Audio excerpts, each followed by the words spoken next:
and Joseph Ruiz here. Let the record show that there is a quorum of board members present and that this meeting has been posted in accordance with Government Code Chapter 551, State of Texas Open Meetings Act. We will move to a moment of silence followed by the Pledge of Allegiance and the Texas.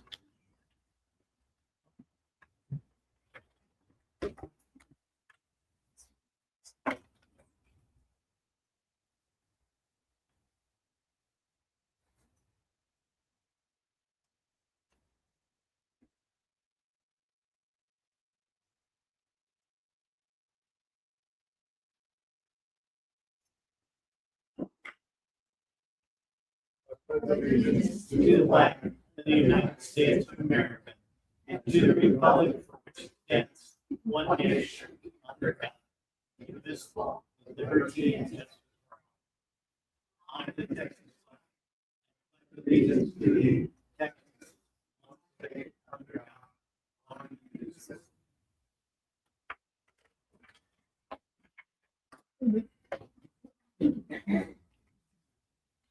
We now move on to item number 4, public participation. Do we have anyone who wishes to address the board?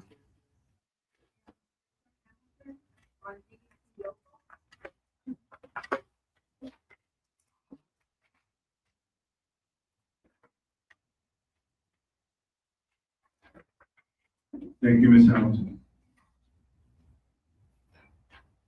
Good evening, Board President, Board members, and Superintendent. My name is Marisa Hamilton, and I'm a teacher at the high school. I'm speaking tonight regarding the proposed changes to our leave policy. Currently, what is a single line in board policy regarding leave usage is being replaced by nearly 2 pages of additional restrictions and conditions. These leave days are part of our compensation and benefits package outlined in board policy. They are earned days. Requiring approval for the use of earned leave shifts it from being a benefit to being a conditional privilege. I have reservations about the tone of the language stating that failure to receive approval may result in disciplinary action up to and including termination. Accountability is important, but this wording feels excessive and punitive. We are professionals, and policies should reflect trust alongside expectations. It's important to note that accountability already exists. Employees have received warning letters for excessive absences under the current policy. Systems are in place to address attendance patterns. Expanding punitive language does not appear to address a gap. It increases anxiety. Students cannot learn without teachers present. We all understand consistency in instruction matters. However, educators are also human beings with families and responsibilities. The goal should be balancing instructional continuity with fairness and realism. Limiting discretionary leave to 2 consecutive days is also more restrictive than neighboring districts. In addition, requiring documentation for additional days may create unintended hardship. With the transition to new insurance, many staff members are having difficulty securing doctor appointments, which can make obtaining a note within a short time frame challenging. Policies should reflect the practical realities employees are currently navigating. The provision allowing leave to be denied if it creates a burden on the district takes a very personal meaning. Recently, my father was halo flighted to Shoreline. No teacher should have to choose between standing beside a parent in a medical emergency or returning to work solely to avoid being labeled as a burden. Emergencies are unpredictable, and systematic staffing challenges should not require teachers to make that kind of decision. Prohibiting the use of docked days presents another significant issue. Life does not always align with leave balances. My son was born 6 weeks early, and I used all my available leave, over 30 days prior to FMLA, but it left me with no absences banked for the next year. Due to frequent illnesses common with premature babies, I exhausted my 10 allotted days for the year and had 2 docked days.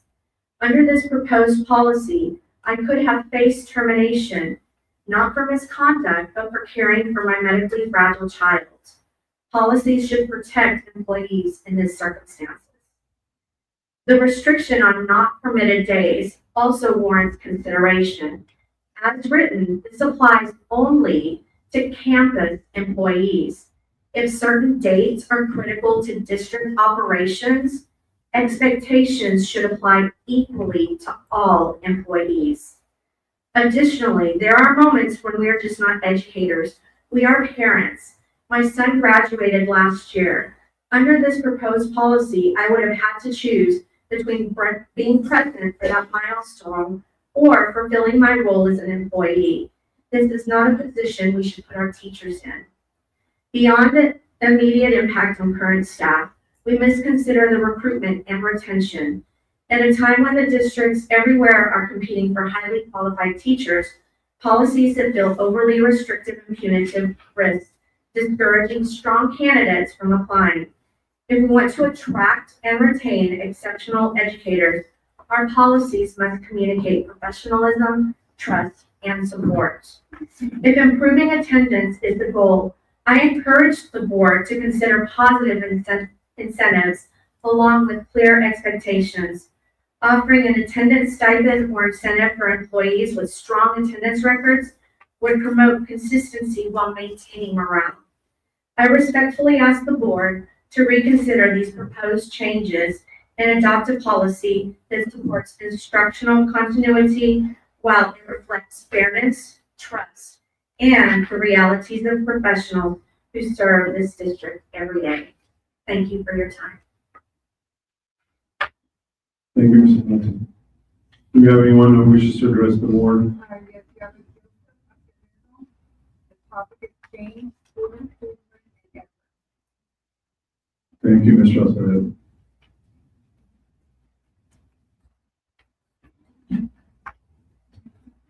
Sorry, I'm a little tall. Good evening, everybody. Thank you all for allowing me to speak here. I just want to come up here for a moment and just say a few words. The other week, last week actually, I was sitting in a data meeting with my English department. And it was in that meeting that I had a moment where I paused, reflected, and I made a comment to them. And I told them, you know, this work that we are currently doing, I've been in education 15 years. I feel like the work that we're doing in the next couple of months is some of the most important work that we're going to be doing. Because what we are tasked with is, you know, working with the district that has an F rating, and how do we improve those efforts? How do we take what we got in our MOI middle year assessment, break down that data, come up with intervention plans that are going to be targeted and purposeful, and then monitor that, right? I just wanted to come up and say that, you know, the change efforts that have come this year have been, you know, great, right? Change is never easy, right? But what I will say is this, what I've seen from the teachers, at least at the high school, is commitments, dedication, and the desire to want to do better. You know, one of my favorite quotes that was very life-changing for me was from Maya Angelou when she said, do the best you can until you know better, then when you know better, do better. And I can say right now, that is what we are currently doing in the leadership of our, you know, Superintendent, Dr. Martinez, and also with our principal, Mrs. Moore. We are hitting the ground running. We are making sure that we are looking at our data and, you know, we are being purposeful. And I want to, you know, we hear about, you know, the accreditation warning. We hear about the F ratings. We hear about DOI being revoked. But I also do want to make sure that we are aware of positive things too as well. You know, I oversee the early college high school program at the high school. And recently we did, you know, at the high school recognize 9 students who made the dean's list at Coastal Bend College, which is awesome. And we recently found out that 15 students will be graduating with their associate's degree in May, which is it's almost double from last year's 8 students, which was said to be the highest number of associate's degrees Kingsville ISD has had. Now we're looking at 15, with 4 of those being juniors. So there are a lot of great things happening. One thing as well that I wanted to bring up was, you know, just in terms of success and dual credit. A year ago, when I first got here, 41% of the kids didn't receive credit that first semester. Right now, consistently from the spring and now the fall, over 50% of the students are receiving A in their dual credit classes. So, you know, there are change efforts that are happening. I just wanted to come up here because I had that moment at PLC meeting with my teachers where seeing them just really wanting to do better, wanting to make sure the plan is solid for intervention and how we can, move the district forward. This is our community. These are our students, and we're here. And I just wanted to take a moment to speak and say, we are doing the best we can, and we are committed to seeing this through to the end of the school year and hopefully getting the results that we believe we can get. So thank you all so much for the decisions you all make. We know it's not easy. We know that a lot of changes happen. This district is not the same as it was a year ago, right? Completely different leadership, completely different initiatives. But I can say that I am seeing the commitment out there, and I just want to recognize the effort of our teachers. They are feeling the pressure, but they are stepping up. Thank you all so much. Thank you, Mr. Alcerdo. Do we have anyone who wishes to address the board? Okay, having no one.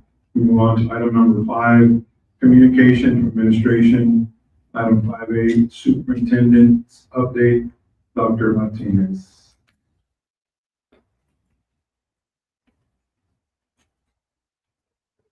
Good evening, Board President, board members, members of the public, and administrators present.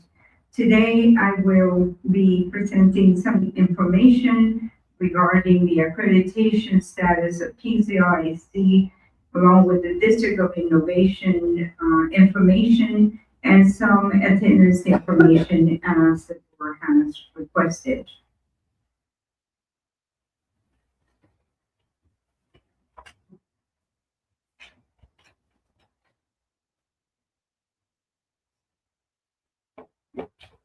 So as we all know, districts in the state of Texas have to be accredited by the Texas Education Agency.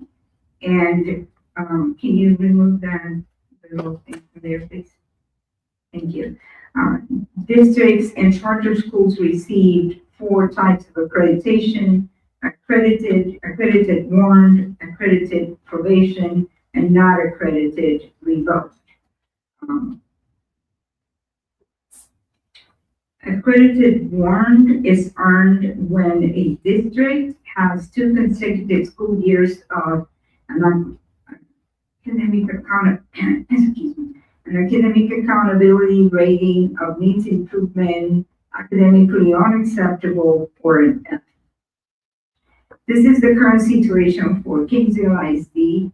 We have had 3 consecutive years where we have had either F or D, which are considered below standards. And so therefore, we have been accredited warned. That is a rating that Kingsley ISD currently has. As you saw in the previous chart, accredited probation is when there's 3 consecutive school years of an academic accountability rating of F, and then not accredited, it will be 4. So there could be other sanctions that the state of Texas through the Texas Education Agency may impose on Kingsley ISD, and that will be determined in the future. I don't know when, but as far as I know, we just received notification of this accreditation status. So we have serious problems in Kingsley ISD, and we need a collective effort to ensure that our schools and our district ratings improve. So as far as these requirements go, we are mandated to notify the parents of the students enrolled in the district, as well as the property owners in the district before March 13th of this accreditation status. We have to engage in community postings in the newspaper as well as the website, and that is currently being done. The website is already ready, and the paper will be posting that, I believe, on Thursday for the next 3 weeks or so. And we are required to send notification to TEA that we have complied with this mandated notices to the parents and the taxpayers in the district. This is the letter that was sent to all the families and the students last week. notifying them of the status. So the letter and the mandated actions by TA also ask, what are we doing to remedy this?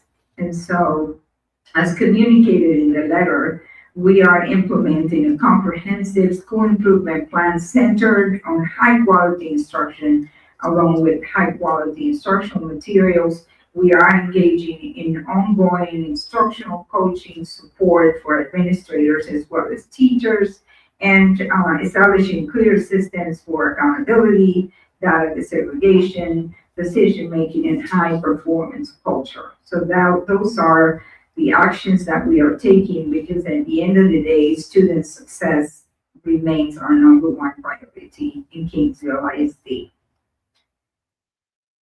The next thing I wanted to talk to you all about is the District of Innovation for Kingsville ISD. So the District of Innovation was enacted by the 84th Texas Legislative and gave districts flexibility of some of the mandates that were assigned in Texas Education Code and were given to charters. Kingsville ISD was a District of Innovation since 2023, and later on they revised the plan in 2024. These were the exceptions that were granted to Kingsville ISD as part of the District of Innovation. Uniform school start date, and I will go over each of them. Minimum minutes of instruction and school day length. Teacher certification, the 90% rule, and the School Health Advisory Council, SHAC, the requirements for that. So, as we were notified this week, the Texas Education Agency revoked the District of Innovation Implementation Plan for Kingsville ISD, effective July 31st, 2026. So, moving forward, for next school year, we will not be able to enjoy the benefits of neither one of these exceptions that were granted. So how does that impact Kingsville ISD? The uniform school start date allow us the opportunity to start school before the last Monday in August. We no longer enjoy that privilege. We are mandated by law now to start school on Monday, August 24th of 2026. So that is the last Monday in August. As you all know, we had already developed and brought to your attention different calendars where we were starting before. We have to retreat those, as well as the survey that was placed to the community who were receiving this notification from TA. So we reconvened the DEIC committee, and they developed new calendars based on these parameters. And so again, that's those calendars are pending approval by the school board, which will be presented at the regular board meeting in March. The next thing is the minimum minutes of instruction and school day length. This one is not going to impact us because based on the calendars that we have developed, we exceed the minimum minutes. And that is due to the fact that that is part of our school improvement strategies. Our kids need more instruction, not less. And we understand that. We have tremendous gaps to fill in our students, and so we have to provide them with more direct instruction. So we're still maintaining the 187 teachers contracted days. There's no change on that. What we are doing is rearranging professional development days and teacher work days to provide more direct instruction to the students. However, in the past, or as it is currently in this school year, we had in the calendar 167 days of instruction.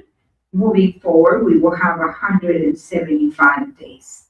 This is also required in the ATSI grant. As you know, we receive approval for this ATSI grant to provide additional opportunities for our students during the summertime. And so this really doesn't have an impact on us because we are having, a robust instruction that we are providing our students. However, teacher certification does impact the district because we have about 25 teachers who are currently on DOI contracts, and these teachers will not be able to be rehired under the provisions of the DOI stipulations. They will have to be certified. So the previous District of Innovation exception allowed us the opportunity to hire case, dance, social studies, and English teachers that were not certified, that they might be in a program or they might be on the road to certification. We will no longer enjoy that benefit. We will have to hire teachers that are certified. So this is a significant impact on the district. The 90% rule as it is, we will provide more information on this in the future. This one will have other major implications as well for the district, but we need further planning to present that information to the board and the community. So we're going to leave this one on hold for now. The last part is the School Health Advisory Council, which we decided not to do, and it was an exemption granted by the District of Innovation. We will have to reestablish that, and I have worked with my team, and we will be starting that process in May 2026, so that we can make informed decisions before the beginning of next school year. So this is the information on the accreditation status and the District of Innovation. So again, lots of changes, and I want to take this opportunity to communicate to the board that there has been some comments made regarding we changed the plan, and yes, we did change some of the things in the plan because we were not counting on this thing. This changes the game, right? And so because of it, as I stated, with the calendar, we have had to make adjustments to the calendar in other areas as well. But we will continue pushing forward and ensuring that we remain focused on providing students high quality instruction. At the end of the day, that's what matters. That's what's going to make the difference. It's the instruction that we provide to the students. It's how students feel in the school, how safe they are, how welcome they feel. All of those things matter for kids and have a tremendous impact on school improvement and the accountability ratings. The next part of the information that I would like to present to the board today, subject to your question, sorry, before I move to the next one. I have a quick question. I know you said there's going to be more information on the 90% rule. Is that the rule for attendance for students, that they have to be in class 90% of the time? Yes, sir. Changes? Yes, sir. There might be more procedural in nature, but we want to make sure we involve the principals of the different schools and do real collaboration before we put some information out there that may be more confusing than helpful.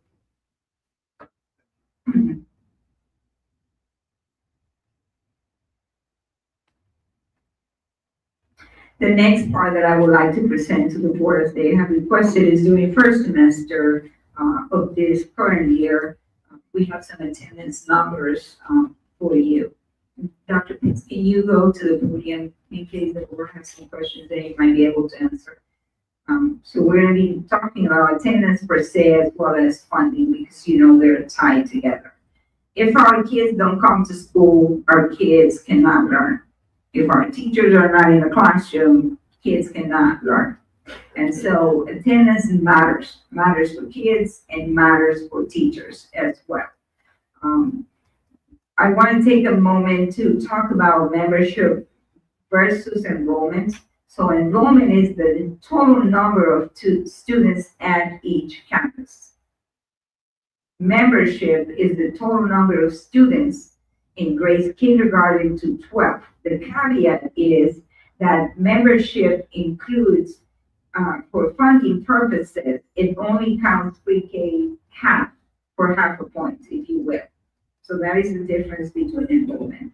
So while we may count the kids in pre-K in the total number of enrollment for funding purposes, they only count half.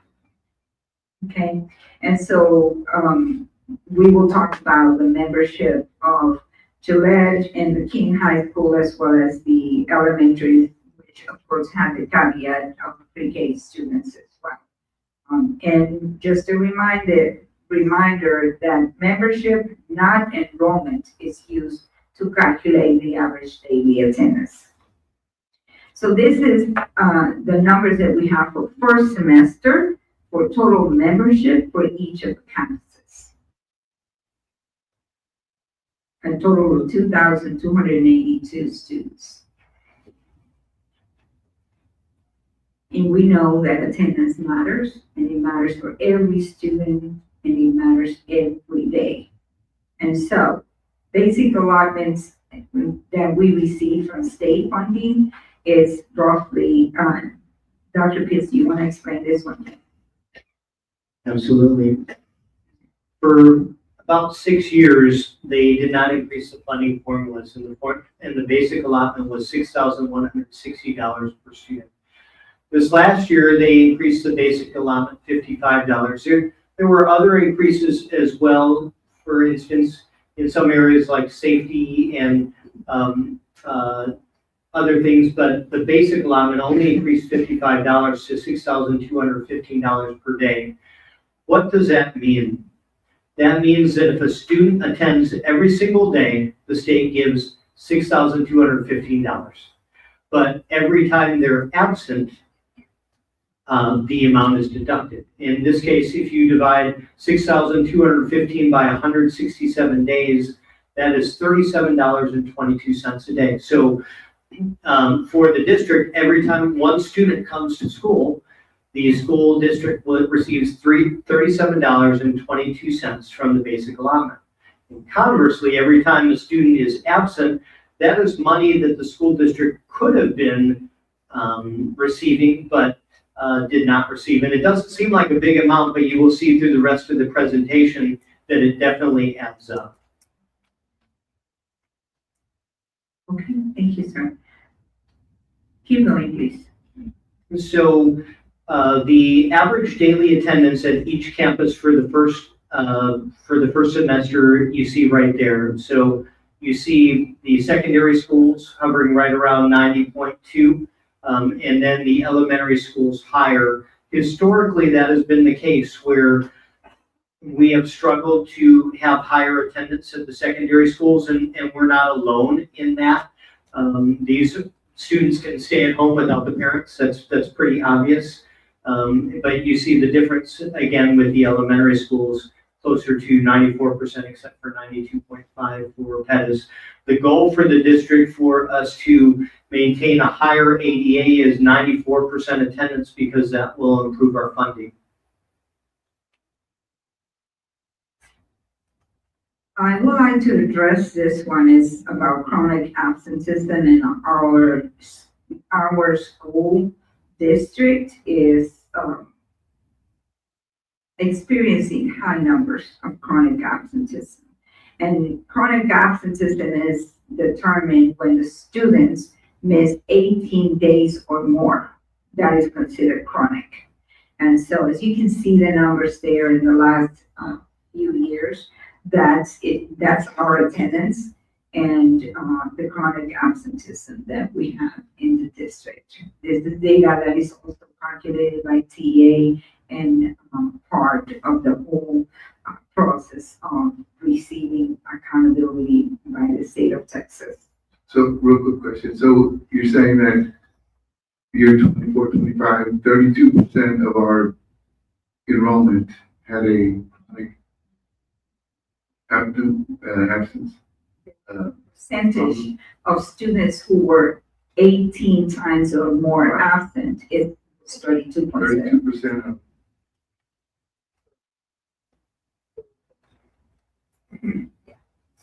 So this is a critical point, and it is something that needs to be addressed aggressively. We are going to be adding this to our school improvement plan because we recognize that, again, we're going to have to do things differently. We cannot continue to have the same systems that we are having because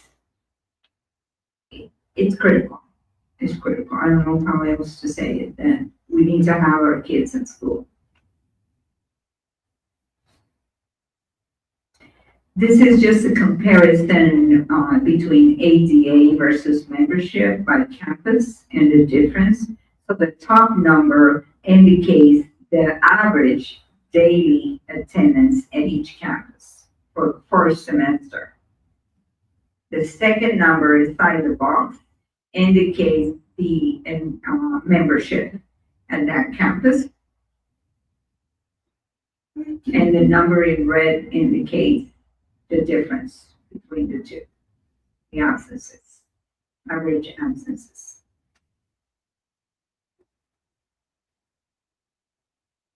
So we projected when we did the budget previous to me arriving in Kingsville, that we were going to collect 2,100 for ADA for first semester.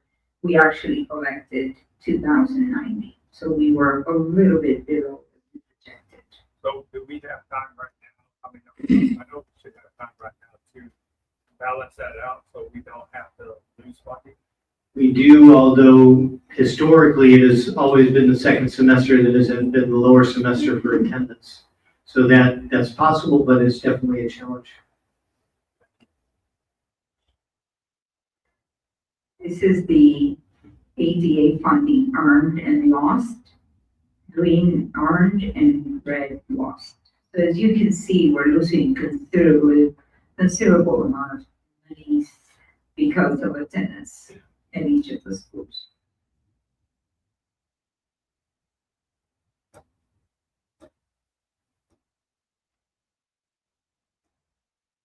That is my presentation for today, subject to your questions for attendance and. This is the first report I've ever seen on attendance as a city board member to be this clear and to be this immediate and this transparent. I appreciate that. Thank you all for doing that. It's the first time. Can you back up one and tell us what's the total of the grant? How much did we lose? See,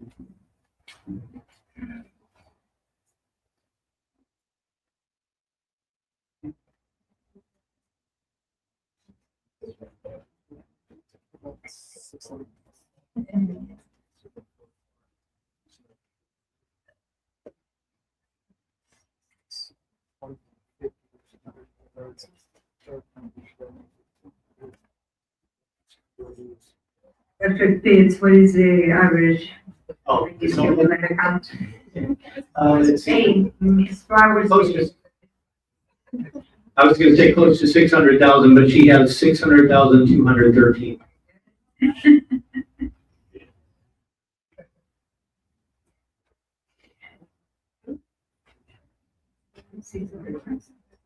So, and to point out that this is for the first semester, so that continues, that would be about 1.2 million lost. And no district has 100% attendance, but as you can see with their attendance rates and the students that are chronically absent, there is definitely room for improvement. Even if we were able to recoup half of that, let's say 1.2 million for the year, half of that, that'd still be $600,000 that we could recoup for the year if we improved our attendance. Dr. Pitts, what is our attendance department doing? As far as Let me ask outreach, as far as Ms. outreach. Segovia to come to the podium and talk about this.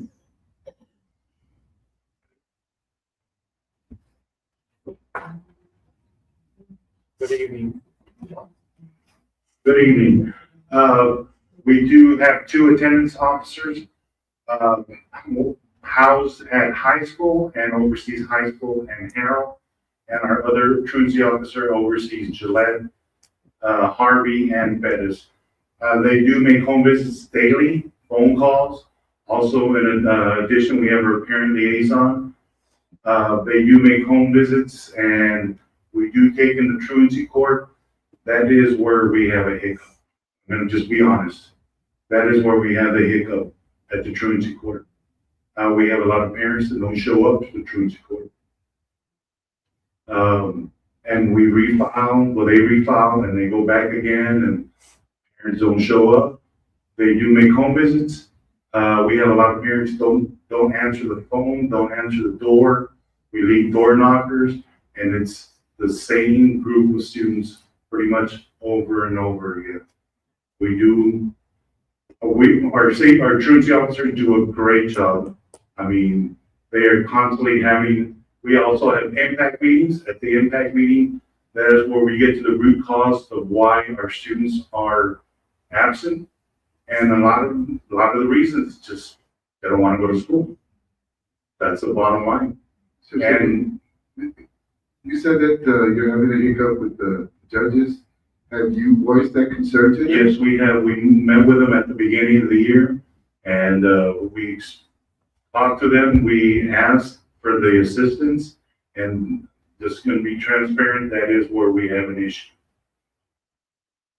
And they schedule at least once or twice a month to go to truancy court, and they take the folders and they get approved. They set up schedules, like I said, at truancy court, but parents do not show up and to court, and others they just don't go to school. And I'm gonna be honest, our parents are hurting us. Yes, ma'am. Do we have a truancy handbook, and if so, have we ever shared that with the Yes, ma'am, we've gone over our attendance procedures. Like, for example, the first and second is a phone call, home visit. Third one, we start having our attendance contract. And then, the third and fourth, of course, we follow up. They meet with the assistant principal. On the fifth one, we have our impact meeting. And that is where the attendance officer or the attendance clerk, our truancy officer, CIS, Ms. Galindo, our parent liaison, our campus administrator meet and discuss what is the reason Johnny Joe is not going to school. And a lot of it is just, and it's, like I said, it's the same group of students over and over and over again. And also, they could have a sibling at the high school, the older brother, older sister, and then they have other siblings at the lower grades. Julia, on those parents that you were successful in meeting with a judge and Yes. Consequences were handed out, do we see a difference in that? A small difference, but it is a difference, yes. And we do follow up with them. I know Mr. Gonzalez, he's always in the hallway. Mr. Salinas is excellent. We do have attendance meetings. We meet and we discuss the issues that they're having. We get a list of the students that are taking to court. So, and I was overseeing attendance when I was at the high school, and the issue is the truancy court. We had a judge a few blocks. She is no longer with us, but she would lay the hammer down. That's the court we all want to go to. So we don't have that anymore. No, sir. Any other questions, I have another concerns? question. Are there any best practices that you've heard? I mean, do you know any other people who have your position in other school districts who have the same problem? And have we tried to come up with anything? I know Mr. Salinas has been attending some meetings with the Robstown ISD, some of their attendants, and he's bringing back ideas on how to improve. I know we've met with Ms. Nava, who oversees support programs, and we're trying to put things in place, especially for this year, and I mean, for the next school year, 26-27, but we really struggle with ours. They are the same ones over and over again. Is there any way to identify, like, what is the, I guess, level of punishment that a student and parents can receive? That is up to the truancy court, I mean, to the judge. I'm saying, is there something in law? Yes, that says- well, I mean, I don't know the law, what they follow, they have to follow, but there are certain things they could do. Mr. Mattis, could you provide that type of information for us? Because I guess the question is are judges afraid of not getting reelected and that's why they're not laying the hammer? I mean, I'm not really sure what the reason is, because if the law says students have to be in school, I don't see what the problem is. And one other issue is that when we address those parents, first thing, one of the things parents say, well, I'm just going to homeschool my kid. A lot of our students have withdrawn to go homeschool because the parent doesn't want to receive the phone calls, doesn't want to have those home visits. And that's what a lot of our students are going homeschool because of that issue. Or Mr. Maddox. Yes, Mr. President. I haven't served on a judiciary, but typically the balancing act is levying a fine that a family potentially can't pay or be overly burdensome. Or if you remove the parent from the home for any amount of time, now we have children that don't have supervision and or are avoiding a way of providing income. So judges do have broad discretion in how they implement truancy. And some, as Mr. Briella said, are more harsh, and others, not necessarily harsh, but more rigid on how they implement truancy punishments. But ultimately, it does fall within the judge's discretion, and while we can bring these cases, we can't enforce any particular outcome. I can give you examples. They have gone to the house, they can hear people inside the house. No one answers, dogs barking, people are peeping through the shades. We even had kids open up the door, see who's there, and they slam it. That's just being totally honest, transparent. That's what our safety officers, our truancy officers go through. I know our principals are here. Would you like to add anything based on your experiences? Ms. Lovelady, please. Thank you, Mr. Segovia. You go. Good evening. I'm Mrs. Lovelady at Harrell Elementary. It's frustrating because one of the attendance things, like, we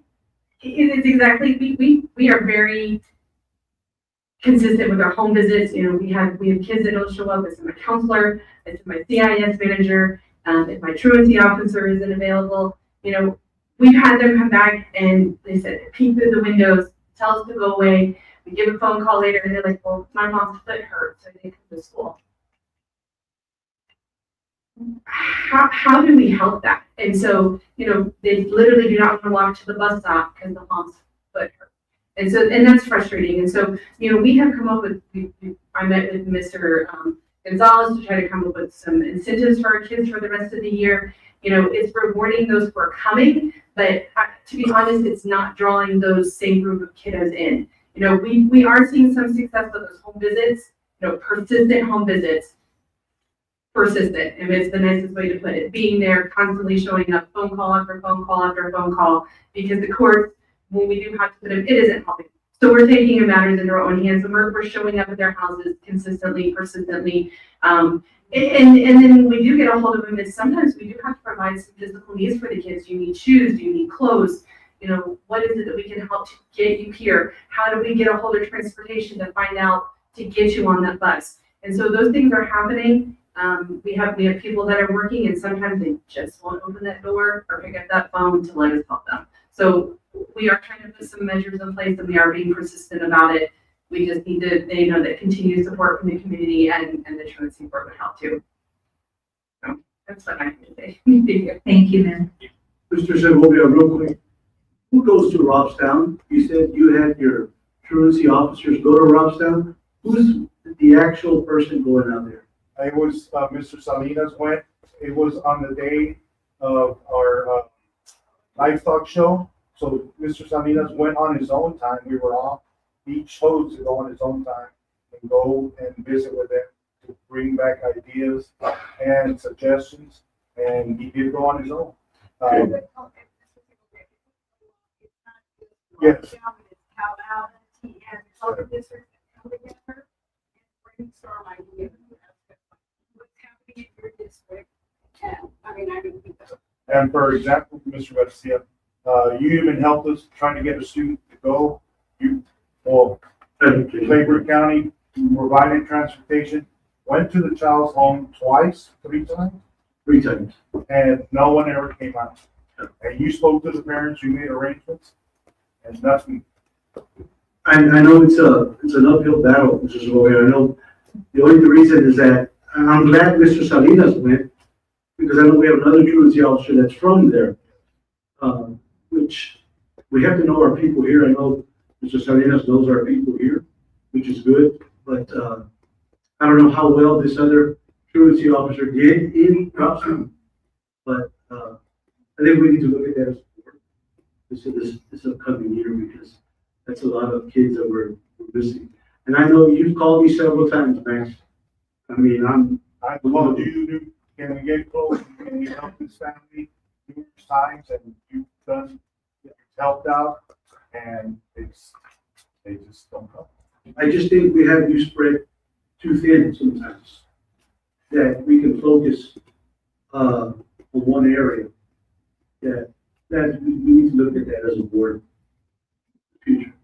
Thank you for what you do, though. Thank you. So we're trying our best, sir. We try our best. Dr. Martinez, a couple of years ago, or maybe it was 18 months ago, it wasn't quite 2 years, we had a meeting with Ventura, Sunny, and Gonzalez, and some of the other judges. I was there, I know, I forgot, sorry, Jim Ward, I don't remember what other board members were there, but I think maybe that might be revisiting, doing that again. They had a plan in place. Oh, you did that, right? Prior to the school year. Okay. We sat, we invited them in, we spoke to them, we asked for the help. I just have a comment.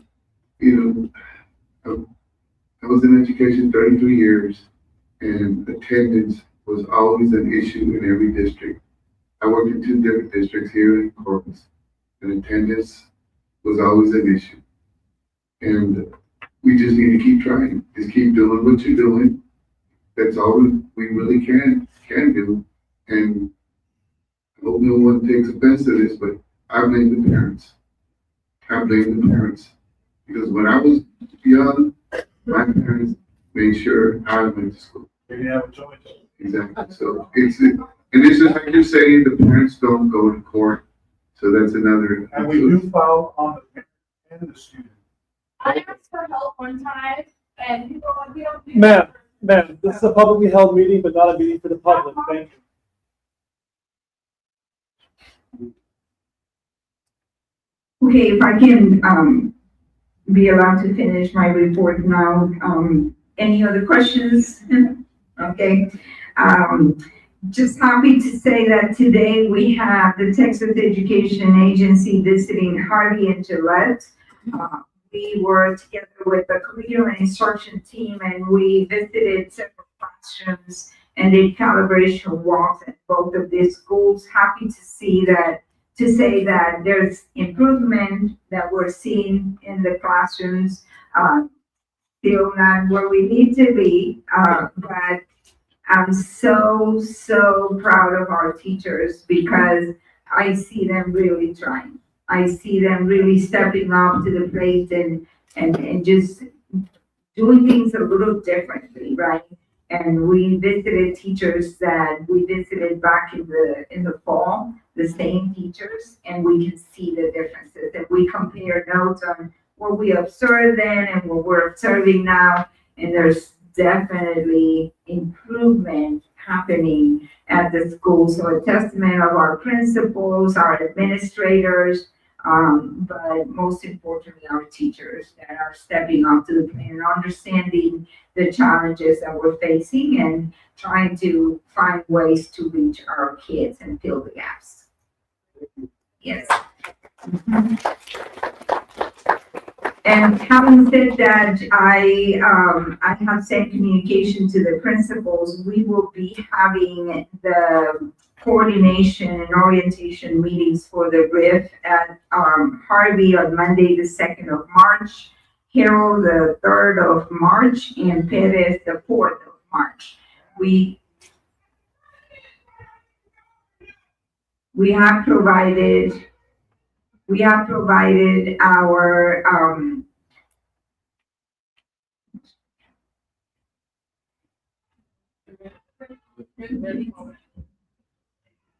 Take 5 minutes. we have, yeah.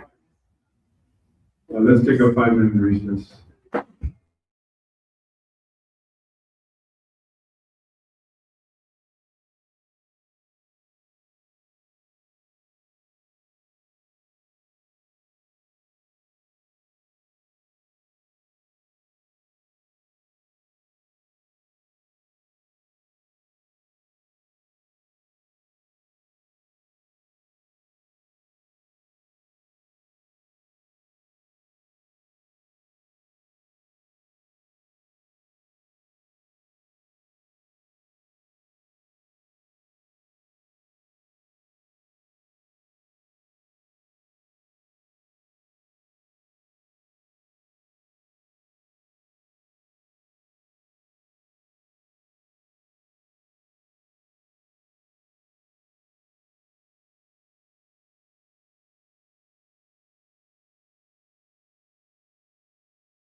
Back to superintendent's update.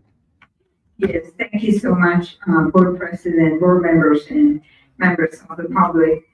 One last thing I want to make sure I reiterate to the employees of the elementary schools that will be undergoing the RIF, that we will provide them with the information that they have been asking for in regards to the timeline. So they should be receiving communication this week. But again, we have the meeting set up as orientations at the 3 schools beginning on March 2nd, 3rd, and 4th.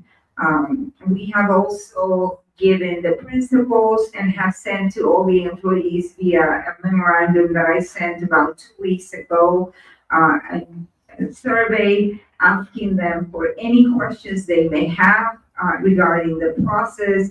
Please keep the questions coming. They're really, really good because they're going to help us prepare an orientation session that meets your needs and addresses the questions that the teachers have. So thank you, and please continue to send them forward to us so that we have a very comprehensive process and are clear and transparent in how we are conducting this process. But I thank you for your patience, and again, want to reiterate that this process aims at fairness and transparency and collaboration. And so that is my report for today. Thank you. Thank you, Dr. Martinez. Now we on to item 5B, budget recap report, check register for December 2025. Dr. Pitts. Thank you, Mr. Ruiz and Dr. Martinez, members of the board. Just a couple items at the top. Carnegie Learning, most of that was funded through the LASSO grant. They provided professional development in mathematics to all our elementary schools and to the middle school. And then there is some in there also for instruction materials such as print materials and also for digital materials as well. And health insurance, that majority of that was for terminal liability. That way, if there are claims that run over into the new year, that they can be processed, and they are still responsible for processing those run-out claims.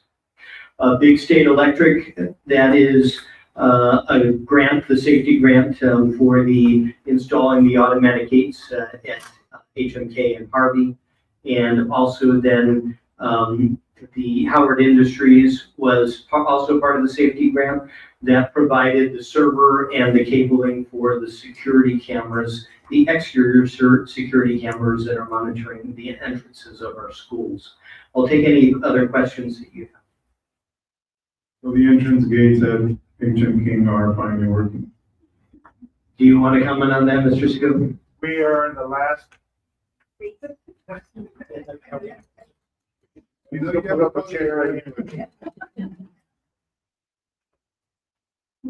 We are in the last part of the installation of the egress gates at the high school and Harvey. They're putting the cabling to run the wire from the access box to the receptionist area so she can buzz them in.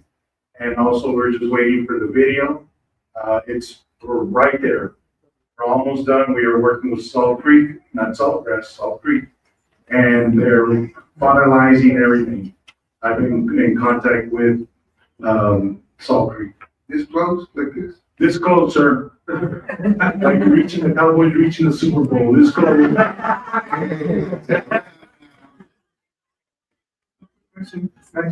Yes, sir. I know you probably have earlier answered this, but, so are parents gonna be able to go straight to the gate, or you have to Well, still that's down and go to the, That is only for employee, or for Harvey, basically it's for employees that park in there, okay? And for the high school, they'll have to raptor in, no matter if they are not an employee, they must raptor in first. Then when they go to the gate, then the receptionist will open up the gate for them. Any questions? Any other questions from the board? All right, and Councilman Sori. So, do we have any more questions about the check register?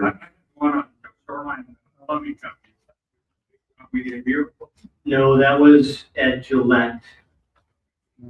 They had a major leak that water was coming up out of the parking lot. Okay. Thank you. Any other questions? Thank you, Dr. Pitts. We now move on to item 5C, District of Innovation, SB 1842, revocation and implications for Kingsville ISD. Janice. Good evening, board. The presentation has been done already. Just to communicate to you that, again, the District of Innovation for Kingsville ISD has been revoked. And we received official notification from TA effective July 31st. It will cease and end all the exceptions that were granted before. So, Dr. Martinez, I have a question. So if the scores get better, will we be able to reapply in the future? Yes, we can reapply in the future, and then TA will consider it. However, as is in the case of other areas, when it comes to the District of Innovation, due to the reasons that we got our revocation, we are not allowed to appeal for this year. But in the future, once we improve our scores, we can create a District of Innovation again. Any more questions from the board? Okay, we now move on to item 6, new business. If there's no objection from the board, I would like to move item 6F, discussion and possible action regarding Kingsville ISD financial audit for the 24-25 school year. Dr. Peter Pitts and Mr. Raul Hernandez can be found on page 64. The audit was also emailed separately to the board. Mr. Hernandez. Thank you, sir. Peter's not, so I'll proceed without him. He can chime in here. Everyone should have a copy of the audit report. I'd like to begin on page 15 and 16. So, in the past, this audit report is due to the TEA by the end of January. But there was some kinks that occurred. TA, they overhauled their submission system, and that caused a delay. And then on our end, we had what is called a new federal compliance that as auditors we need to follow. That was not effective until December 17th. So they extended this deadline until the end of this month. So I appreciate that you moved me up. We have 19 schools we audit. I have another presentation later tonight. Again, thank you for that. Page 15 and 16 is your statement of revenues, expenditures, and changes in fund balances for the governmental funds. I'm going to cover the first column as your general fund. I will guide you with the account numbers to the left. Note that. The first one being account 5020. These were your total revenues. Those were $28,987,210. Further down, account number 6030. Your expenditures were $31,930,305.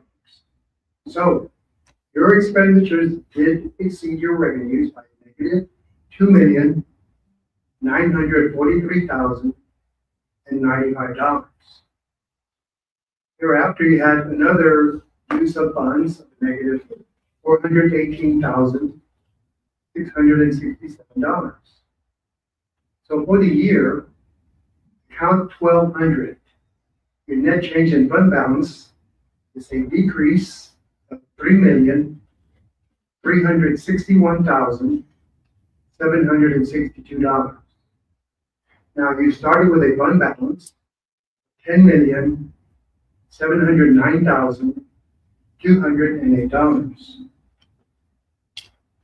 There was an additional increase of what we call an adjustment in restatements, restating a prior year balance, and that's an increase of $2,356,553. This will adjust the beginning fund balance.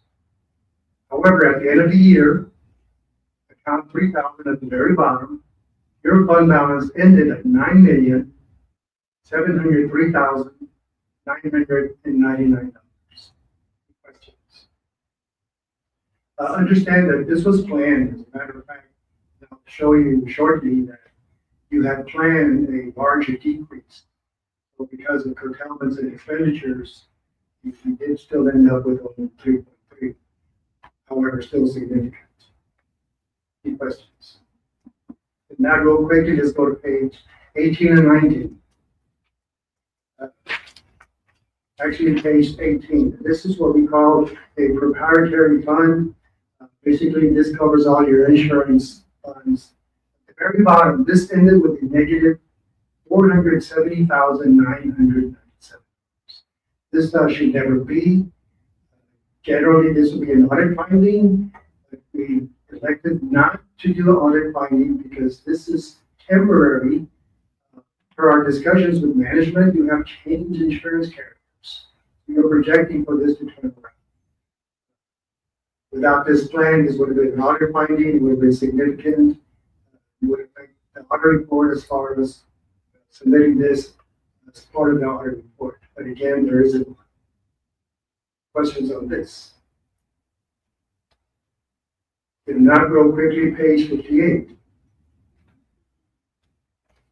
And page 58 is your budget versus actual for the general fund alone.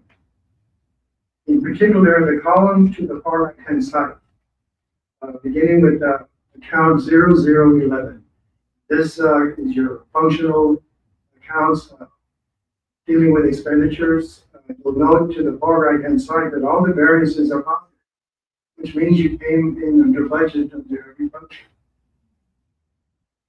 Under account 6030 at the bottom, you'll note the variance to the far right-hand side is a positive $2,613,000. Right below that, in total, account 1100, your variance in total, which includes your variances for your revenues and expenditures, is a positive $3,452,000. Now you'll note under the second column, you have projected a deficiency of $6,396,013. Well, in reality, is only 2.9, and that's the savings. Any questions? Again, we have the fund balance $9,703,999. Any questions? You done? The remainder of the report is comparable as the prior years. I have no plans to cover that. There are no findings as a result. How long have you been our CPA? If I'm going to guess, 5 to 6 years. How many other school districts do you? 19 schools. I know, since I've been on the board, right, in recent memory, I can't think of anything that you found with our school district that was wrong with or anything suspect, right? Okay. We're auditing your financial statements. What you do is you use the services of an outside CPA. So that improves the accuracy of the financial statements. We have other school districts that do the same. Now, in answer to your question, we audit federal and state programs. Not all of them. There's a formula we follow. And when we follow that formula, it tells us which federal programs to test for compliance. And it's always been your food program. So we always test that. We test that for compliance. So that's correct. We never encounter any issues with the testing. Now, a lot of the testing involves software that we use. So really will provide assistance to us to minimize any errors we might make, although we still might make them. But based on the audit, there have been no findings. Now, during the audit, we may encounter issues that we'll address to management, and their response generally will reduce that to a non-written finding, which eventually does not come before the board because it's not significant. So we follow a threshold or a materiality level. So that's correct. There are no findings. answered my question without, because we've never come to the board, but you seem to handle that before it gets to. I think what's critical, number one, is your staff has been here many years. We've had good communication, but I think more importantly, you're utilizing the outside services of the professional, the CPA, who has vast experience in schools. And it really lends itself to giving us accurate financial statements. So, thank you. Of course, if we were to find a finding that required your attention, by our standards, we are required to bring to. Any other questions from the board?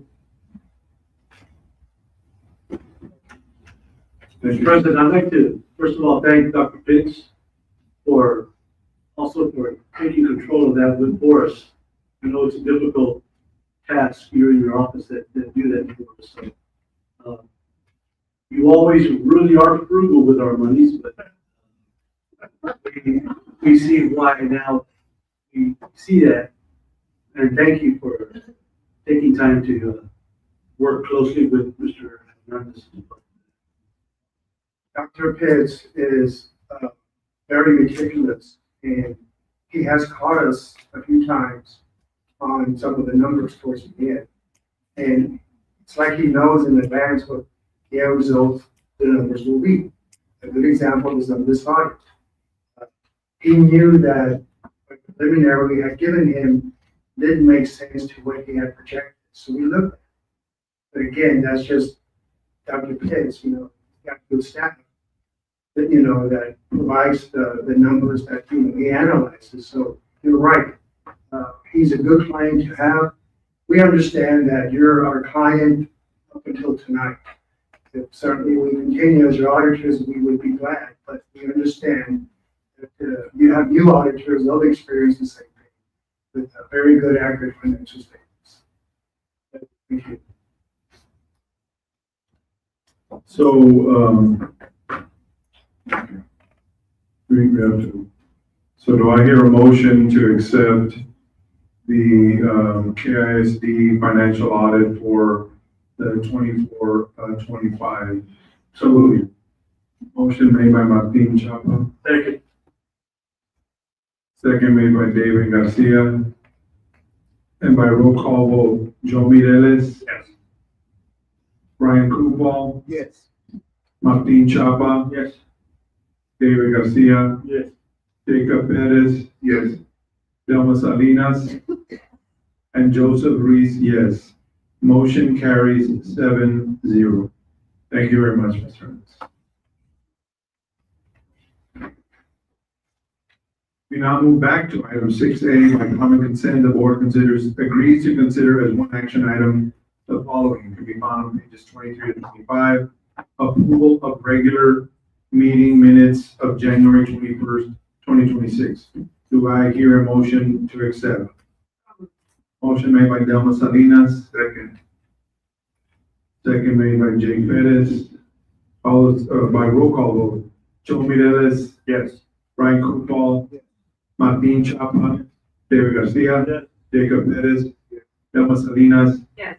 And Joseph Ruiz, yes. Motion carries 7-0. We now move on to item 6B, discussion and possible action regarding Educational Diagnosticians Week Proclamation. Ms. Gloria Hamel Garcia. It can be found on pages 26 to 27.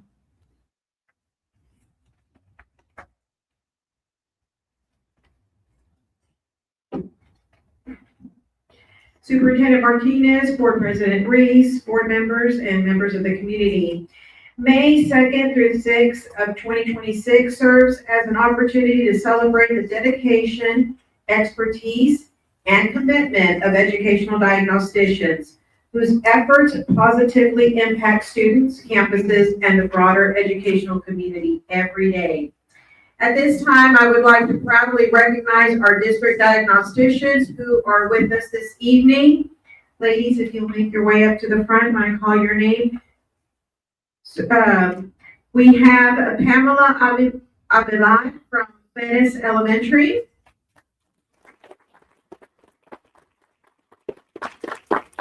Sonia Varela Segura, Harvey Elementary.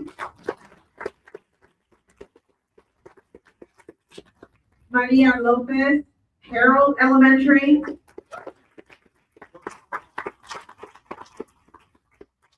Amy Sandoval, Gillette Middle School. We also have another diagnostician at Gillette Middle School who couldn't join us this evening due to a family emergency, but I'd also like to recognize her right now, Audrey De La Paz. And we have Deborah Garcia at HMP High School. Ladies, we appreciate your dedication and service, so I'd like to take a moment to read the proclamation from our Governor, Greg Abbott. As we work toward a strong and prosperous future, investing in the education of our children remains essential. To keep young Texans on the path toward success, they must receive a rigorous and well-rounded education that meets their individual needs. When students face learning challenges, educational diagnosticians are often the first professionals to recognize and assess those needs. Through specialized training and evidence-based practices, educational diagnosticians identify learning disabilities and provide critical insight that supports both students and educators. By collaborating with teachers and adapting to the evolving needs of learners, they recommend effective instructional strategies that empower students to reach their full potential. Their dedication leaves a lasting impact, fostering both academic achievement and a lifelong love of learning. Each year, a week in March is dedicated to recognizing the commitment and expertise of educational diagnosticians and highlighting their vital role in our educational system. At this time, I encourage all Texans to acknowledge their invaluable contributions, which help ensure a brighter future for our next generation. Therefore, I, Greg Abbott, Governor of Texas, do hereby proclaim March 2nd through 6th, 2026 to be Educational Diagnosticians Week. Thank you.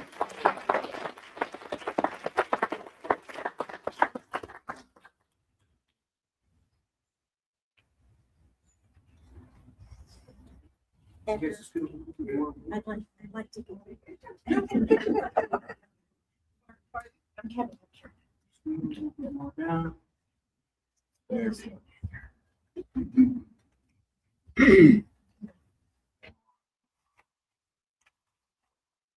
Three, two.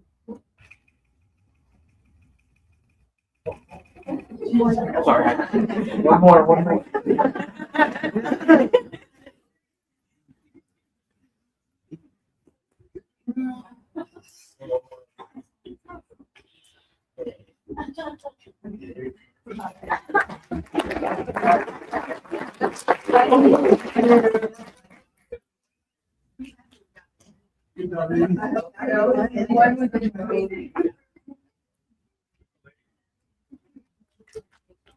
Thank you, John.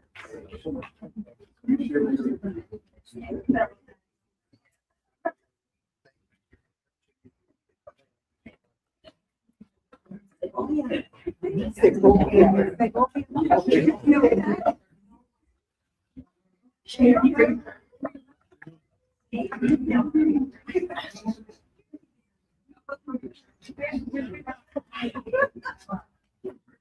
Okay, so, do I have a motion to accept the proclamation for Educational Diagnosticians Week? Motion made by Jake Perez, second made by Joe Mireles. All, by roll call vote, Joe Mireles, Frank Kufal, Martin Chapa, David Garcia, Jacob Perez, Dama Salinas, Yes. and Joseph Reese, yes. Motion carries 7-0. We now on item 6C, discussion and possible action regarding National School Breakfast Week proclamation by Ms. Gina Ochoa, can be found on pages 28 to 29. Ms. Ochoa.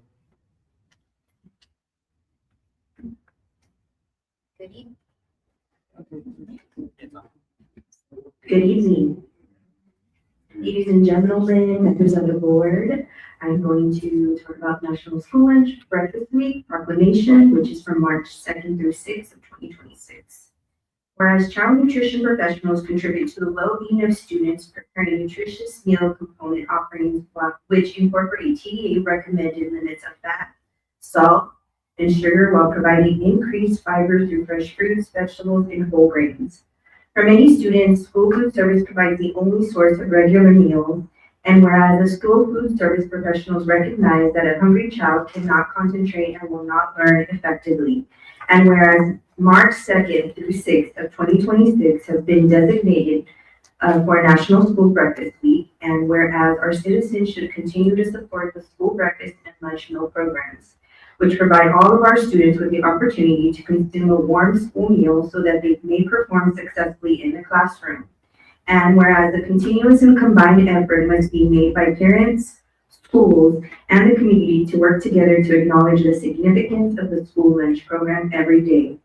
Therefore, be it resolved that we, the Board of Trustees of Kingsville Independent School District, make a commitment to the school lunch and breakfast programs and urge all citizens to join the support and recognize the importance of ensuring that school children obtain a nutritious, well-balanced breakfast every day by visiting their local and school classrooms. Hereby proclaim the week of March 2nd through 6th of 2026 as National School Breakfast Week.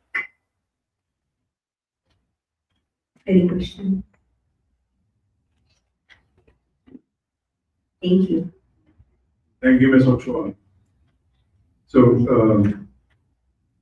do I hear a motion to accept the reading of the National School Breakfast Week Proclamation? So moved. Motion made by David Garcia, Second. second by Joe Mireles. By roll call vote, Joe Mireles. Yes. Brian Kupal. Martin Chapa. Yes. David Garcia. Yes. Jacob Perez. Elma Salinas. Yes. Joseph Reese, yes. Motion carries 7-0. We now move on to item 6D, discussion and possible action regarding Texas Public School Week Proclamation by Dr. Joseph Welch, can be found on pages 30 to 31. Dr. Welch. Good evening, Superintendent Martinez, Board President Ruiz, and our esteemed board members and our community and stakeholders. I'm here today to make a recommendation for the administrative recommend the Board of Trustees approve the Texas Public Schools Week Proclamation and proclaim the week of March 2nd through the 6th, 2026 as Texas Public Schools Week. Whereas the students of our state's public schools hold the promise of success, of a successful future in the capable hands, and whereas the Kingsville Independent School District provides the tools, framework, and solid foundation that is vital toward the future of our children, and whereas the dedicated efforts of parents, educators, and community leaders will provide the necessary support and strength to our public schools, providing our children a quality education, and whereas students will obtain a higher level of achievement because of the commitment to excellence and focus on continued improvement in our public schools. And therefore, be it resolved that all citizens are encouraged to reaffirm their commitment to public schools. We do hereby proclaim March 2nd through the 6th, 2026 as the week to celebrate Texas public schools. We urge all citizens to support the theme, the clear choice for education, by taking the time to share with others why they choose public schools. And I make the recommendation to proclaim March 2nd through the 6th, 2026 as Texas Public Schools Week. So do we have a motion to accept March 2nd to the 6th as Texas Public Schools Week? Motion made by Jake Perez, second by Delma Salinas. By roll call vote, Joe Mireles. Yes. Brian Kupal. Yes. Martin Chapa. Yes. David Garcia. Yes. Jacob Perez. Yes. Elma Salinas. Yes. And Joseph Reese, yes. Motion carries 7-0. Thank you. Appreciate you. We now on to item 6E, discussion and possible action regarding the 26-27 property and casualty insurance renewal. Dr. Pitts and Dr. Pitts. Can be found on pages 32 to 63. Here, thank you, Mr. Reese, Dr. Martinez, members of the board. Before we move on to this item, I didn't get to on the audit to thank Sandy Galindo, who has been very instrumental, spent tireless hours getting data for the audit, and not just with that, but being my right hand for everything in the department. So I just wanted to thank her for all that she does.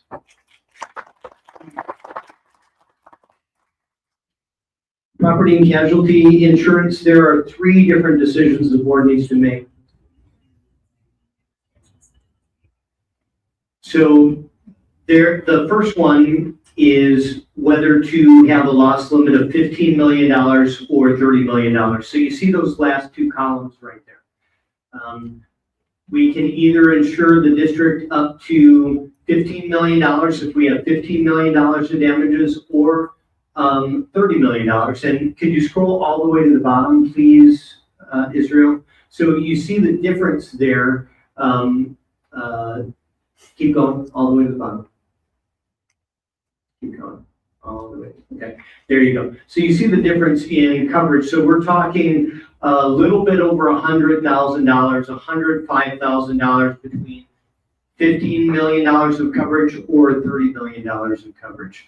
The last several years, we have had $15 million of coverage for the district. Now, if we were to have something that were to cause over $15 million of damages, FEMA would kick in.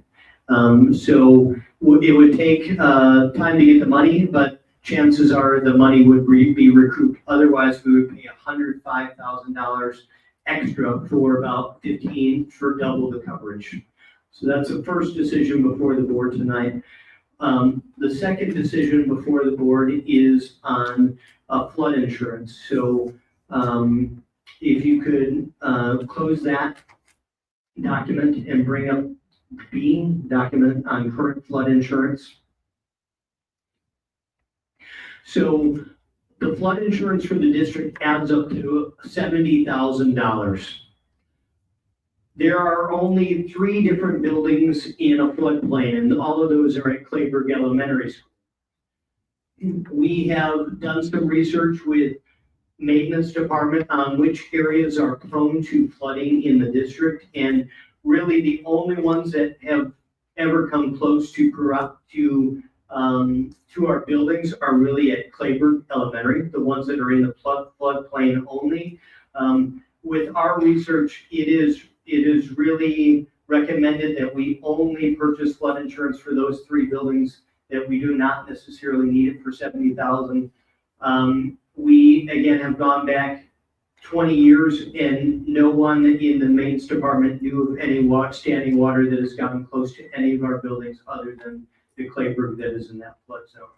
The third decision that is before the board tonight is, since Pettis and Harrell will be moving to buildings that aren't used for our students, do we want to keep them on replacement cost value, or do we want to move them to actual cash value?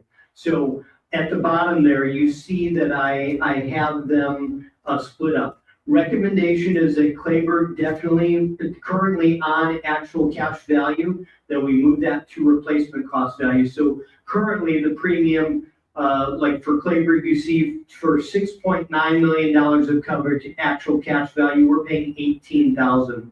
We recommend moving up to replacement cost value, which is $12 million and change, and you see the difference in premium up to $31,000 a year. The other 2 buildings currently are on replacement cost value.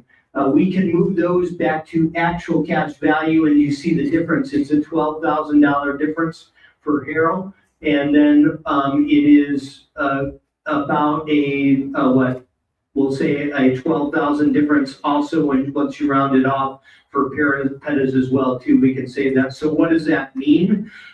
Replacement cost value is estimated what you would need to replace the building. So as you see with Harrell and Pettis, very similar, what you would need to replace the building, $10.9 million.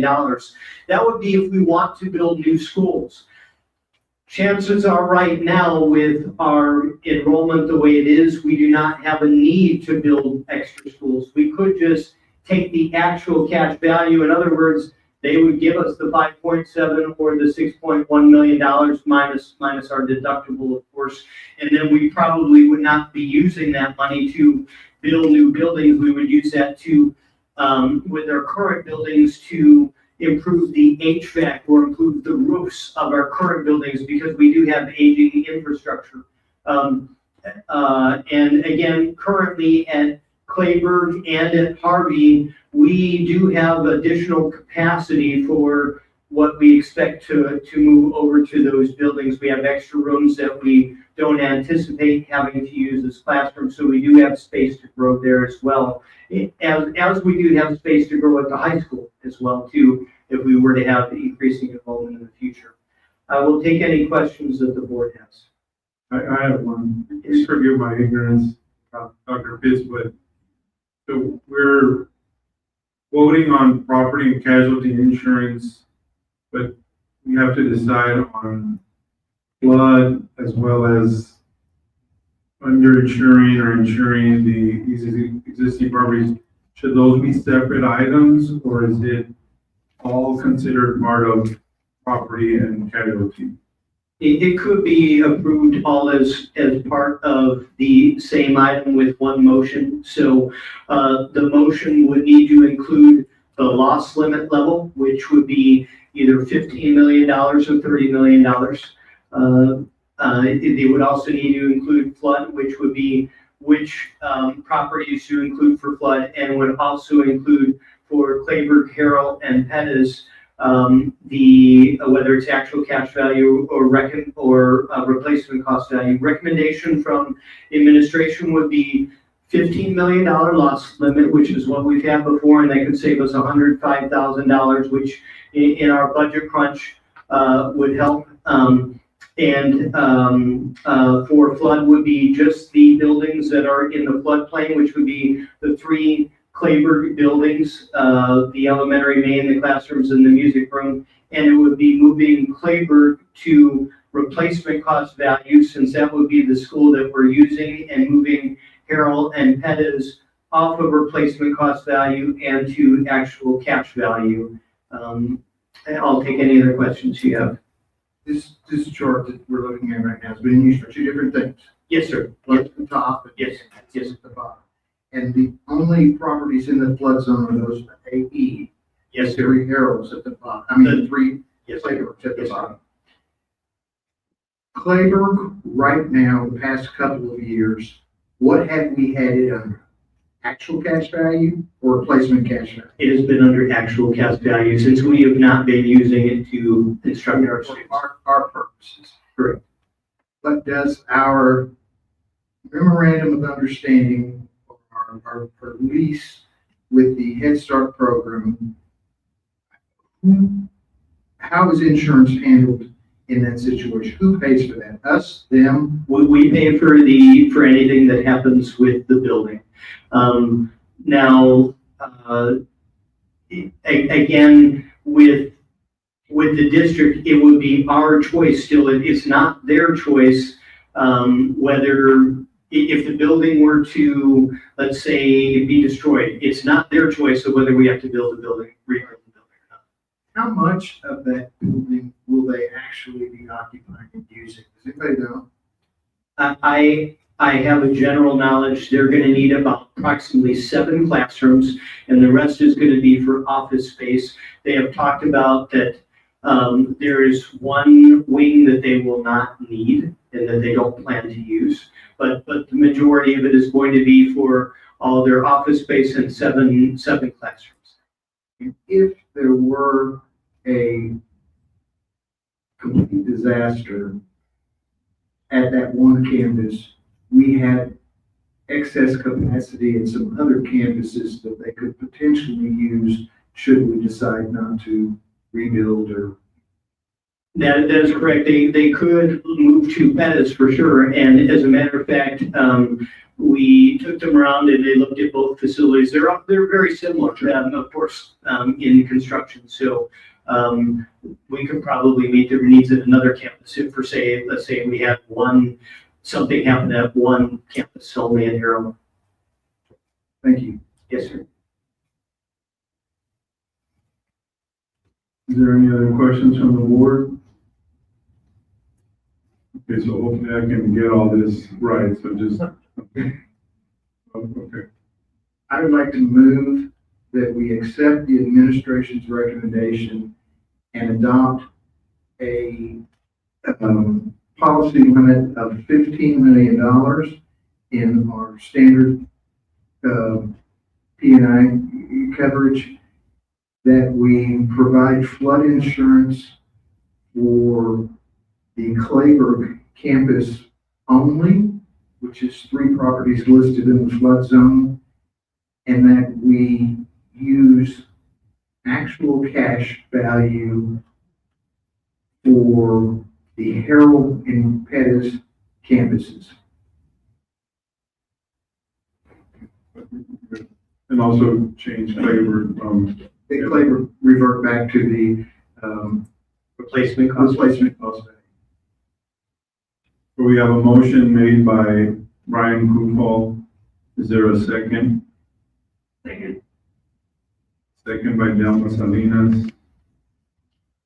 So by roll call, Joe Mireles. Yes. Brian Kufal. Yes. Martin Chapa. Yes. David Garcia. Yes. Jacob Perez. Yes. Delma Salinas. Yes. And Joseph Reese, yes. The motion carries 7-0. Thank you, Dr. Boots. Well, this is your expose as well.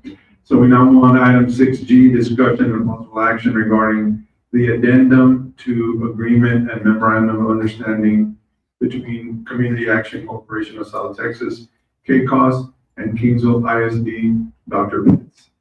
Thank you, Mr. Reese. So last time we brought to you that KCOS wishes to lease Harold out since we are moving our students to Clayburgh. Their current lease expires the end of June, and they do not wish to be paying 2 leases at the same time. They wish to start moving over at the beginning of June. That aligns with the district interest because we need to start preparing Clayburgh for our students as well. So that is actually amenable to the district too. We wish to start with Clayburgh as quickly as possible, getting it ready. There is one caveat, and that being that they have one program that they are required to their early child to give summer instruction, which is all the way through June the 24th in at least one classroom. Unfortunately, right now, they need work to get Harold certified to service their program. So the only facility that they have that is certified to serve those students for the month of June is Clayburgh, because that is certified by them. That should not impede our ability to move and use the rest of the facility. So they are proposing, and we are also, it is our recommendation that they shorten their lease by 1 month over at Clayburgh, and they start their new lease over at Harold at the beginning of June. And they also want to move their interior fencing. This is the small fencing that is mainly for their pre-K kids that they brought and installed over there. They want to be able to move that over to the Harold area so they can use that for their playground. I'll take any questions that the board has.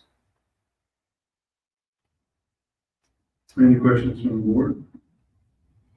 Okay, so do I hear a motion to accept the administration's recommendation with the addendum and agreement of memorandum of understanding between KCOS and Kingsville ISD? Is there a motion?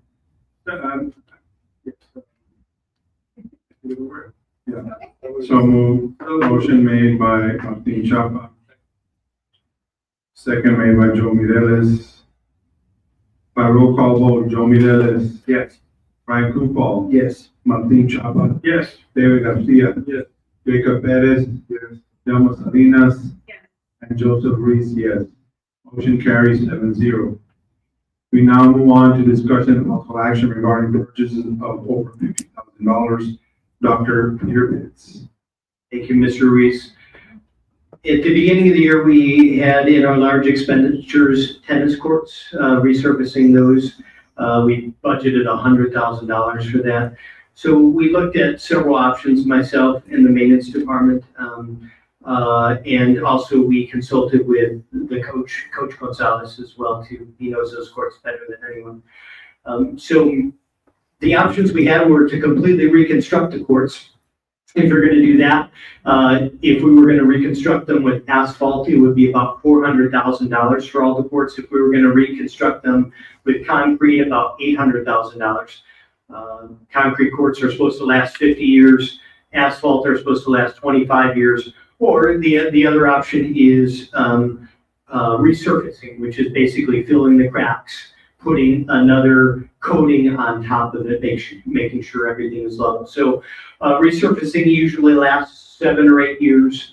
The asphalt courts usually last about 25 years. The concrete course about 50 years. But again, you see the difference in pricing. After speaking with Coach Gonzalez, he again says that the courts have the cracks, but the foundation is good. It's not like it's uneven. He doesn't believe at all that it needs to be all the way ground down, and believes that it will serve his purpose to go ahead and get them resurfaced. So we got quotes from several different vendors. The lowest one was Premier Courts, which you see in front of you. They have done basically all the district courts of 2 large districts in San Antonio, Northeast ISD and San Antonio ISD. So they come with very high reviews, and we called the reviews, myself and the team from maintenance, and also I again agree with that assessment. We did talk with the grant since we put this board item in. There is. We think that we probably will not get a grant, and that we might have to pay the full amount. The reason why is that the U.S. Tennis Court Association, whenever they see cracks like we have, they like new construction instead of resurfacing. But again, if let's say even if we put in asphalt courts at $400,000, the grant, the maximum now would cover would be $150,000.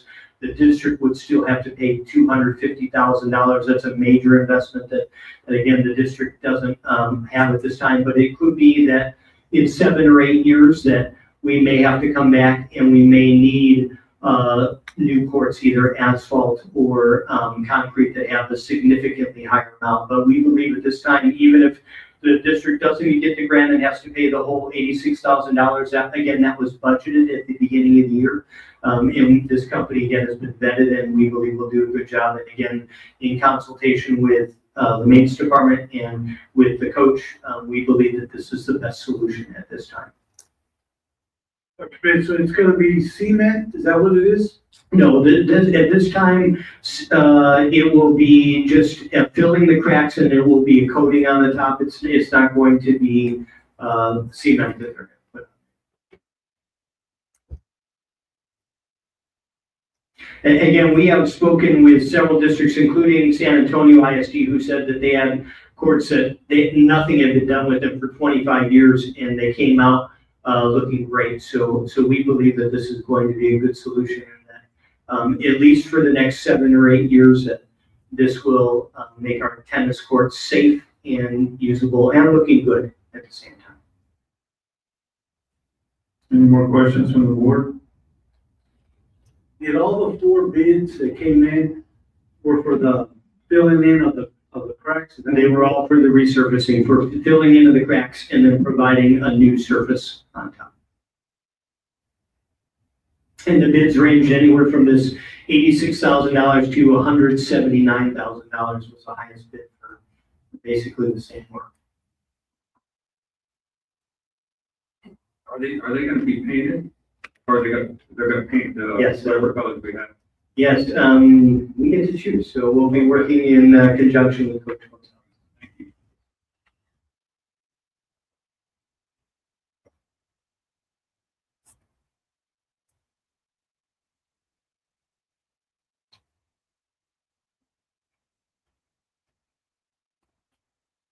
Any more questions from the board? Okay, hearing none, do I hear a motion to accept administration's recommendation to purchase the resurfacing of the tennis courts? Motion made by Joe Mireles. Second. Second by Brian Coopal. By roll call vote, Joe Mireles. Yes. Brian Coopal. Yes. Martin Chapa. Yes. David Garcia. Yes. Jacob Perez. Yes. Thelma Salinas. And Joseph Reese. Yes. Motion carries 7-0. We now move on to item 6I, discussion and possible action regarding second reading of DEC local, which includes revisions to leaves and absences. Ms. Ada. No. Good evening, Board President Reed and Superintendent.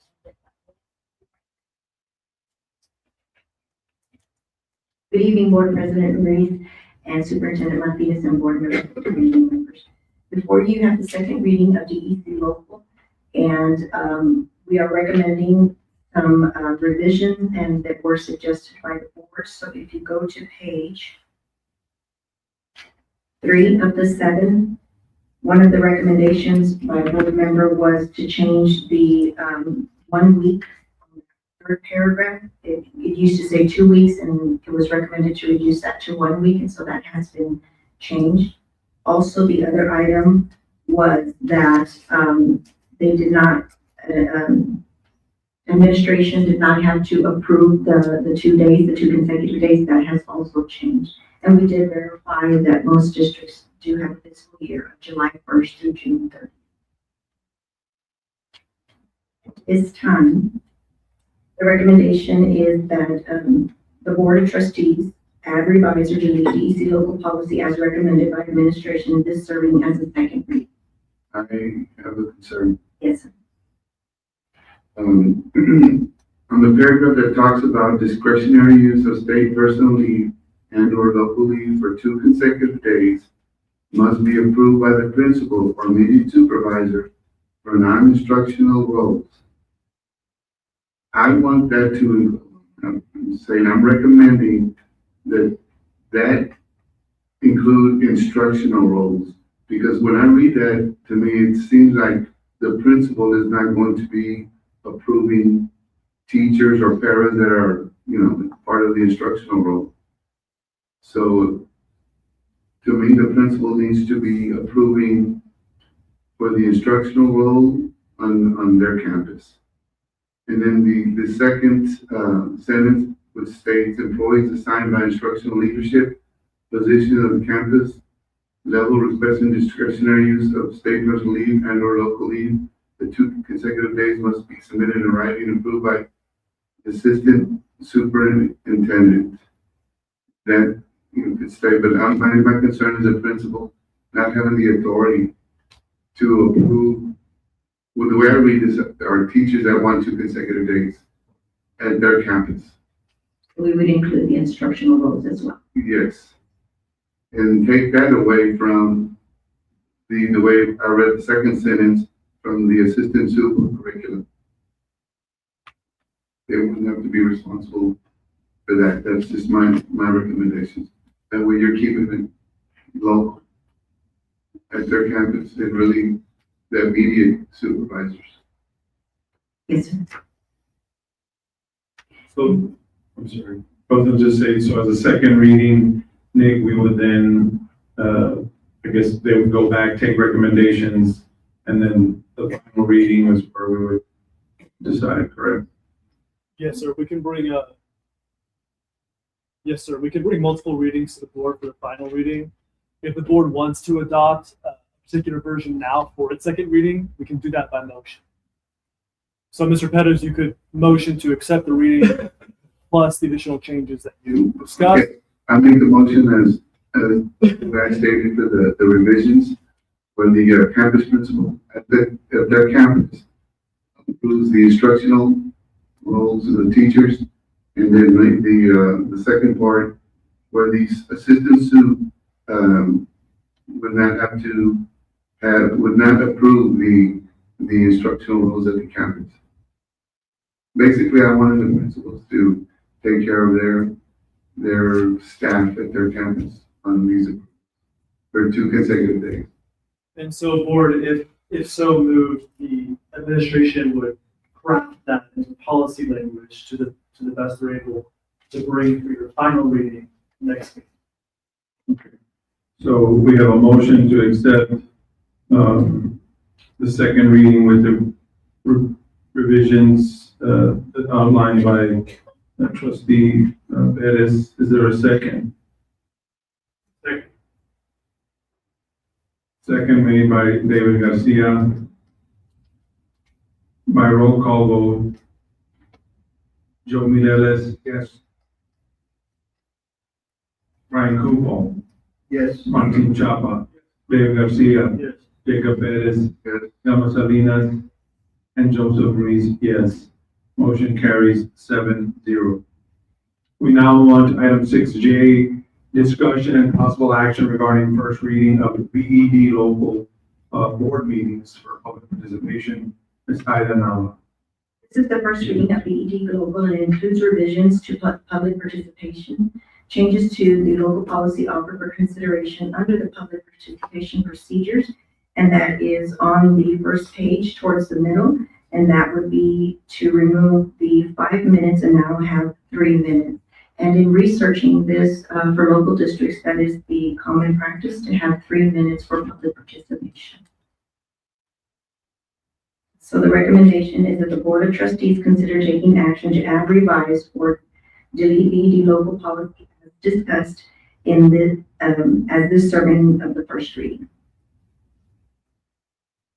So is there a motion to accept the administration's recommendation, the first reading of BED local board meetings for participation? Second. Motion made by Joe Mireles, second by Martin Chapa. By roll call vote, Joe Mireles. Yeah.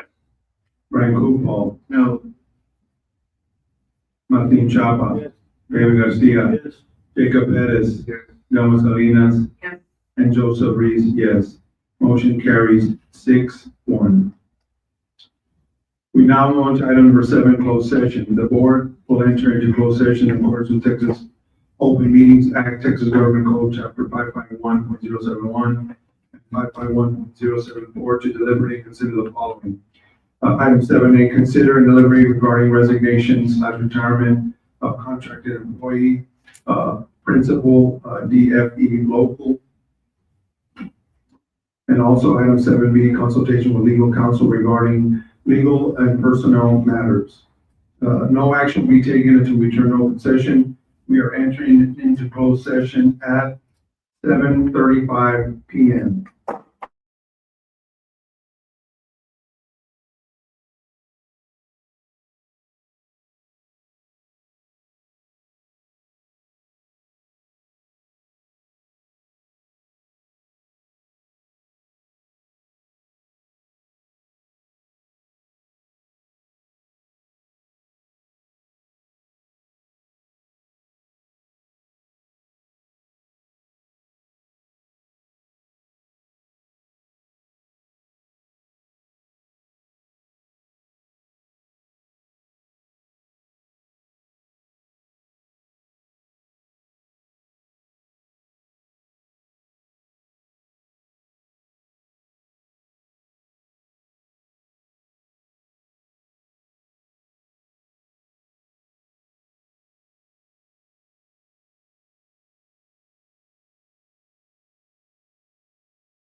return to open session and take necessary action on matters which the board may discuss in open session and upon which action may be taken. We are returning to open session at 8:28 PM.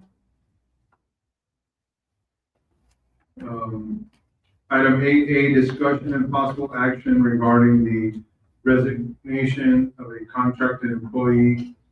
Principal, is there a motion to accept? Motion made by Joe Mireles, second. Second by Jake Perez. Roll call vote, Joe Mireles. Yes. Ryan Coonball. Yes. Martin Chapa. Diego Garcia. Jacob Perez. Emma Salinas. And Joseph Reese, yes. Motion carries 7-0. There be no further action for personnel matters. Is there a motion to adjourn the meeting? Motion made by Joe Mireles, second. Second, to adjourn the meeting. Emma Salinas. We don't have to do roll call. Just show your hands, everybody. Get out. 7-0. Meeting is adjourned at 8:29 PM.